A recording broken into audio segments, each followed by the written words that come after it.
या रस्त्याची गरजच नाही आणि तुम्ही विनाकारण आमच्यावर लादताय आणि म्हणून या रस्त्याला आम्ही विरोध करतो, ही वस्तुस्थिती आहे. 42,000 कोटीत रस्ता होणारा 1 लाखात पूर्ण करायचा आणि राहिलेलं 58 खिशात घालायचं, यासाठी रस्ता करायचा चाललाय.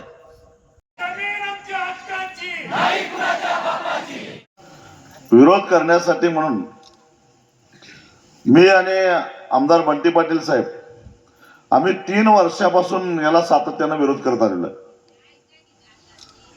काही लोकांना वाटतंय की आम्हाला कावीळच झालेली आहे, सरकारचं कुठलं काय बरंच वाटत नाही म्हणून आम्ही विरोध करतोय.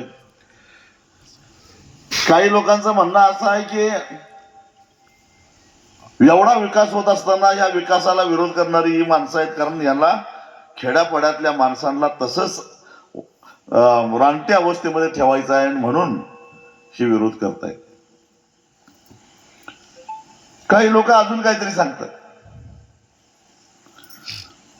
विकासाला विरोध करणारी आम्ही माणसं आहेत असं म्हणतात. खरोखरच आम्ही विकासाला विरोध करणार आहात काय? असं काही नाही आहे. या रस्त्याची गरजच नाही आणि तुम्ही विनाकारण आमच्यावर लादताय आणि म्हणून या रस्त्याला आम्ही विरोध करतो, ही वस्तुस्थिती आहे. माझ्यासारख्या माणसाच्या बाबतीत बोलायचं झालं तर हा रस्ता व्हायच्या आधी जिल्ह्यामध्ये अजून एक रस्त्यासाठी रुंदीकरणाला बरीच जमीन गेली आपली. उदाहरणार्थ नागपूर रत्नागिरी, त्या नागपूर रत्नागिरीला रस्त्याला शिरोळ तालुक्यातली जमीन गेली, हातकणंगले तालुक्यातली जमीन गेली, पन्हाळ्यातली गेली, शेववाडीतली गेली, करवीर मधली गेली. नाही विरोध केला आम्ही, कारण तो रस्ता होणं गरजेचं आहे. कोकण आणि पश्चिम महाराष्ट्र कोल्हापूर जोडणं गरजेचं आहे. आपल्या जिल्ह्यातली साखर, आपल्या जिल्ह्यातला भाजीपाला अगदी काही कमी वेळेमध्ये कोकणात गेला पाहिजे, बंदरावर गेला पाहिजे. साखर बंदरातनं मुंबईच्या बंदरातनं साखर निर्यात करण्याच्या ऐवजी आमची रत्नागिरीतनं बंदरातनं साखर निर्यात झाली पाहिजे. त्याचा फायदा होणार आहे शेतकऱ्याला. आपल्या कोल्हापूर MIDC मध्ये वेगवेगळे पार्ट तयार होतात, ते निर्यातीला आपल्याला ते बंदर जवळचं पडतंय. नाही आम्ही विरोध केला.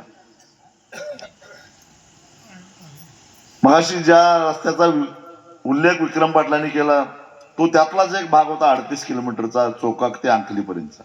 त्याला मात्र आम्ही 3 वर्ष विरोध केला. का केला हे समजून घ्या, कारण त्याच्या पाठीमागच खरं रहस्य आहे.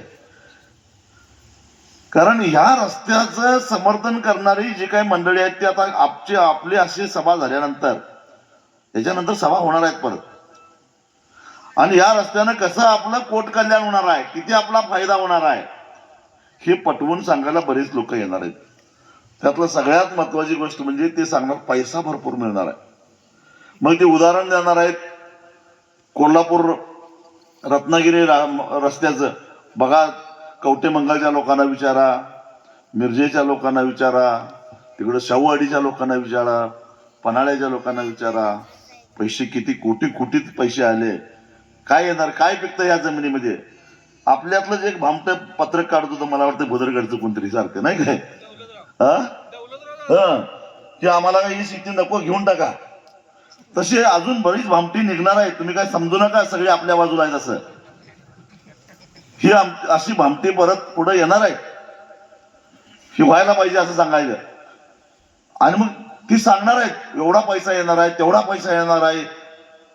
पण एक लक्षात घ्या की मी ज्या रस्त्याचा उल्लेख केला आधी, ते रस्ते आधी अस्तित्वात होते आणि अस्तित्वात असलेल्या रस्त्याच्या कडेच्या जमिनीची किंमत जास्त असते, रेडी रेकनर जास्त असतोय, बाजारभाव जास्त असतोय, आणि त्यामुळे त्याच्या रुंदीकरणामध्ये कोटीमध्ये पैसे मिळाले, ही वस्तुस्थिती मी नाकारत नाही. पण हा शक्तीपीठ महामार्ग हा पूर्णपणे अडगळीच्या भागातून जातोय, जिथं रस्ते नाहीत, आधीच रस्ते नाहीत, आणि त्यामुळं तिथला बाजारभाव कमी आहे, तिथला रेडी रेकनर कमी आहे, आणि त्यामुळे त्याचं मूल्यांकन कमी होणार आहे, आणि त्यामुळे त्याचे पैसे कमी मिळणार आहेत. आणि त्यातही आता सरकारनं एक कायदा बदल केल्यामुळं त्या रस्त्याला 4पट आणि 5पट रक्कम मिळत होती, या रस्त्याला ते मिळणार नाही आहेत. ही वस्तुस्थिती समजून घ्या. का मिळणार नाही तर कायद्यात दुरुस्ती झाल्या.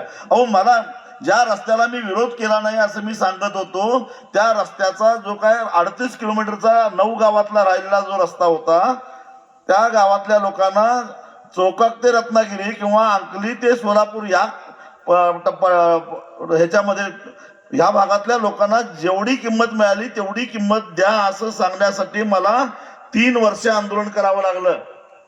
तरी सरकार ऐकत नव्हतं. शेवटी आता होऊनच देत नाही रस्ता अशी भूमिका घेतल्यानंतर मग केवळ त्या 38 किलोमीटर साठी एक नवा शासन निर्णय केला आणि फक्त या 38 किलोमीटर साठीच ते पैसे 200 कोटी ज्याचा उल्लेख केला, ते 200 कोटी फक्त या 38 किलोमीटर रस्त्यालाच दिला जाईल. महाराष्ट्रातल्या इतर कुठल्याही रस्त्याला या दरानं पैसे दिले जाणार नाहीत असं लिहून शासन निर्णय केला गेला. हे लक्षात घ्या.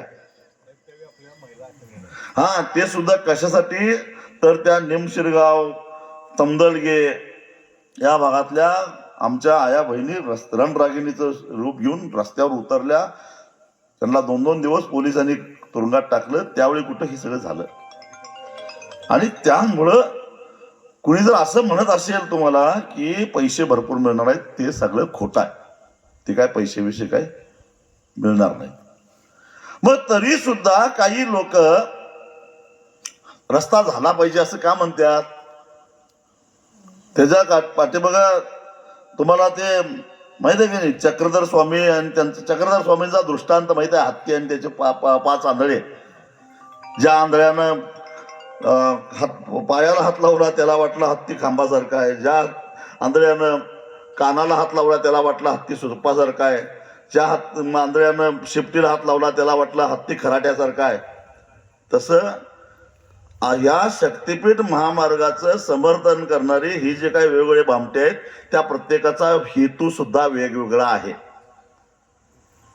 काही लोकांना वरच्या नेत्यांना खुश करायचं आहे म्हणून समर्थन करायचं आहे.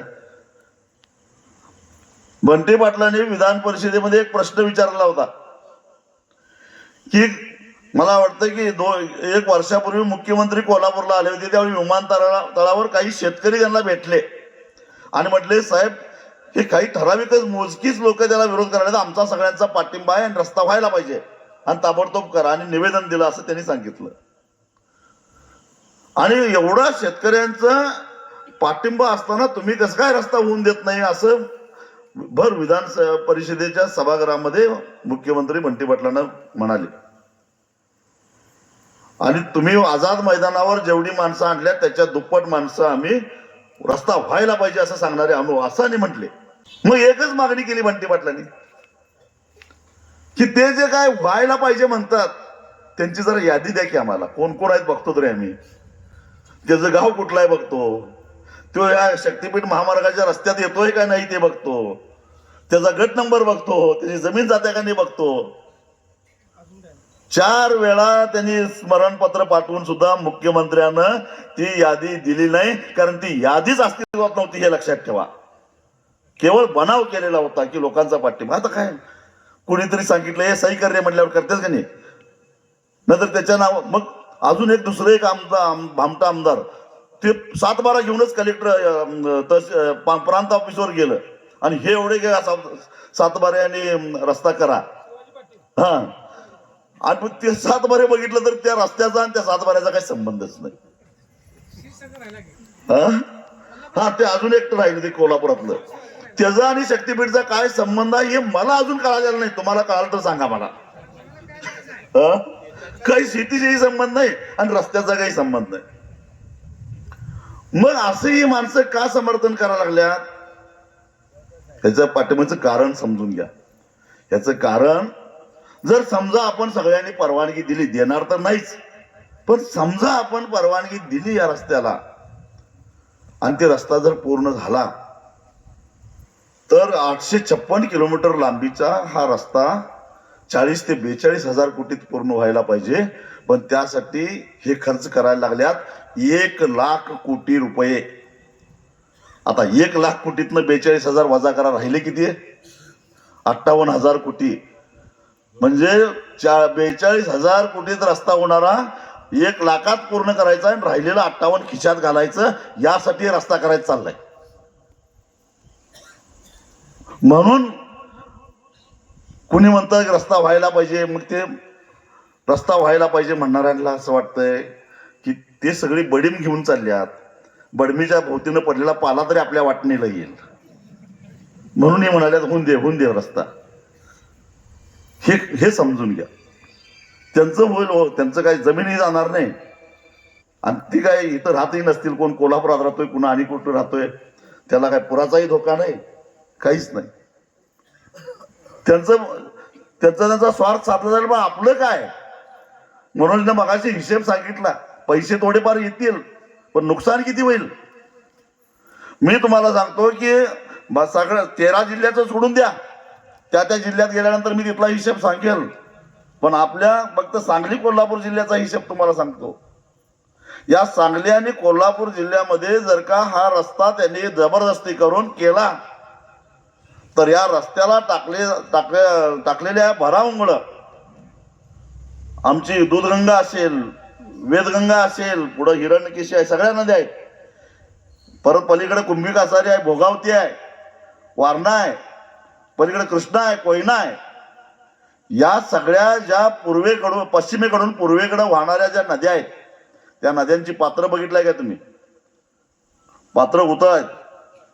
थोडा पाऊस पडला की लगेच पात्राच्या बाहेर पाणी पडतं आणि हे पात्राबाहेर पडलेलं पाणी जुलै महिन्यामध्ये जवळजवळ 2-3 किलोमीटर पात्राच्या बाहेर पाणी पडलेलं असतं आणि ते पाणी ज्यावेळी डोंगरापासून ते समुद्राच्या दिशेनं म्हणजे पूर्वेकडे वाहत असतं, त्या वाहत्या पाण्याला या शक्तिपीठ महामार्गाच्या भरावाचा अडथळा तयार होणार आहे. पूल फक्त नदीच्या याच्यावरच बांधतात, पण नदीच्या अलीकडं आणि पलीकडं भराव. आज आपण अलमट्टीच्या नावानं बोंब मारतोय.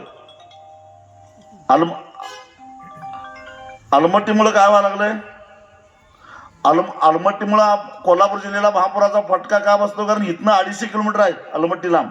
मग तिथल्या धरणाचा इथं का फटका बसतोय, याचं कारण अलमट्टी जरी इथनं 250 किलोमीटर लांब असलं तरी त्या अलमट्टीमध्ये पाणी अडवून धरल्यानंतर